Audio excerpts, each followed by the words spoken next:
આપણે સુકન ને અપસુકન ને માનીએ છીએ ને, લોકો વાતો ગમે એટલી કરે પણ હજી એમાંથી નીકળી ગયું નથી.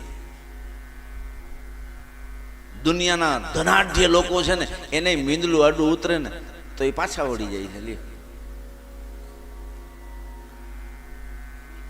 જોકે આવી કોઈ બાબતમાં હું કાંઈ માનતો જ નથી, પણ હજી લોકો માને છે એ હકીકત છે. પણ મારી વિચારધારા એવી છે કે મીંદલું આડું ઉતરે તો આપને અપસુકન થાય એવું આપણે માનીએ છીએ. આપણે આપણી વાત કરી, પણ કોક દિવસ એવો વિચાર આવ્યો કે આપણે મીંદડાને આડા ઉતરા તો મીંદડું જીવતું રહ્યું કે ગુજરી ગયું, એનું શું થયું? ક્યારેક એ તો તપાસ કરો. પણ સુકન અને અપસુકનની ટીકા નથી કરતો, છે ખરું.